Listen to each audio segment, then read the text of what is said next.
ನಾನು ನಾಗರಾಜ್ ಸಿದ್ದೇಶೆಟ್ಟಿ ಅಂತ ಕುಮಟಾದಿಂದ ಮಾತಾಡ್ತಿರೋದು. ನಾನು ಈಗಾಗಲೇ ಸಾಮಾಜಿಕ ಹೋರಾಟಗಾರನಾಗಿದ್ದೀನಿ, ಸಾಮಾಜಿಕ ಚಿಂತಕನಾಗಿದ್ದೀನಿ. ವಿಷಯ ಏನಂದರೆ, ಈಗಾಗಲೇ ನಾವು ದಕ್ಷಿಣ ಕನ್ನಡ ಭಾಗದಲ್ಲಿ ಏನು ಸೌಜನ್ಯದ ಬಗ್ಗೆ, ಸೌಜನ್ಯ ಏನು ಏನು ಕೊಲೆ ಅಂತ ಏನು ಹೇಳ್ತಾ ಇದ್ದಾರೆ, ಸೌಜನ್ಯದ ಅದು ಅತ್ಯಾಚಾರ ಕೊಲೆ ಆಗಿದ್ಲು ಆಕೆ, ಅದ್ರ ಬಗ್ಗೆ ಒಂದು ಸಂಕ್ಷಿಪ್ತವಾದ ವಿವರಣೆಯನ್ನು ಮಾಡ್ತಾ ಇದ್ದೀನಿ. ಯಾಕಂದರೆ ಅವರಿಗೆ ಒಂದು ನ್ಯಾಯ ಕೊಡಿಸುವಂಥ ಕೆಲಸವನ್ನು ಮಾಡಬೇಕು. ಯಾಕಂದರೆ ಪಾಪ ಆ ಒಂದು ಮಗುವಿಗೆ, ಯಾಕಂದರೆ ಹೆಣ್ಣು ಜೀವಕ್ಕೆ ಒಂದು ಆತ್ಮಕ್ಕೆ ಶಾಂತಿ ಸಿಗಬೇಕು, ಮತ್ತೇನೆಂದರೆ ಅವ್ರ ಮನೆಯವರಿಗೂ ಕೂಡ ಒಂದು ನ್ಯಾಯ ಸಿಗಬೇಕು. ಅದಕ್ಕೋಸ್ಕರ ಸಿದ್ದರಾಮಯ್ಯ ನೇತೃತ್ವದ ಸರ್ಕಾರ ಏನಿದೆ, ಅವರು ಗಂಭೀರವಾದ ಚಿಂತನೆಯನ್ನು ಮಾಡಿ ಅವರಿಗೆ ಒಂದು ನ್ಯಾಯವನ್ನು ಕೊಡಿಸ್ಬೇಕು. ಯಾಕಂದರೆ ಅವರು ಸಂವಿಧಾನಾತ್ಮಕವಾಗಿ ಹೋರಾಟ ಮಾಡ್ತಾ ಇದ್ದಾರೆ.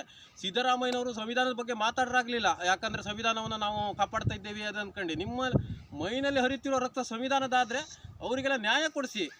ಅದರ ನಂತರ ಬೇಕಾದರೆ ನಾವು ನಿಮಗೆ ನಂಬ್ತೀವಿ, ಯಾಕಂದರೆ ನೀವು ಸಂವಿಧಾನಾತ್ಮಕವಾಗಿ ಇದ್ದೀವಿ ಅಂತ. ಯಾಕಂದರೆ ಇಷ್ಟೊಂದು ವರ್ಷದಿಂದ ಅವರು ಹೋರಾಟವನ್ನು ಮಾಡ್ತಾನೆ ಇದ್ದಾರೆ, ಆದರೂ ಕೂಡ ಕಿಂಚಿತ್ತು ಅವರ ಹೋರಾಟಕ್ಕೆ ಬೆಲೆನೇ ಇಲ್ಲದಂತೆ ತಾವು ನಡೆಸ್ತಾ ಇದ್ದೀರಾ. ಅದಕ್ಕೋಸ್ಕರ ಯಾರೇ ತಪ್ಪು ಯಾರೇ ಮಾಡಿದರೂ ಕೂಡ ಅವ್ರಿಗೆ ಶಿಕ್ಷೆ ಆಗಲೇಬೇಕು. ಈ ಪಕ್ಷ ಆ ಪಕ್ಷ, ಈ ಜಾತಿ ಆ ಜಾತಿ ಎಂಬ ವಿಷಯನೇ ಇಲ್ಲ ಅಲ್ಲಿ. ತಪ್ಪು ಯಾರು ಮಾಡಿದರೂ ಕೂಡ ತಪ್ಪೇ.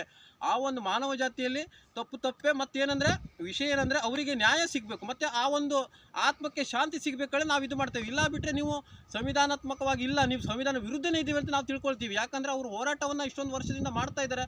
ಅದ್ರ ಬಗ್ಗೆ ಏನು ಇದೆ ಸಾಕ್ಷಿ ಇದ್ದರೆ ಅವ್ರಿಗೆ ಕೂಡಲೇ ಅವ್ರಿಗೆ ಬಂಧನ ಮಾಡಿ ಅವರಿಗೊಂದು ತನಿಖೆಗೊಳಗಾಗಬೇಕು, ತನಿಖೆ ಮಾಡಬೇಕು. ಮತ್ತೇನೆಂದರೆ ಅದು ಒಂದು ಜೀವಕ್ಕೆ ಶಾಂತಿನ ಸಿಗಬೇಕಾದ್ರೆ ನಾವೊಂದು ಕೇಳ್ಕೊಳ್ತಾ ಇದ್ದೇನೆ.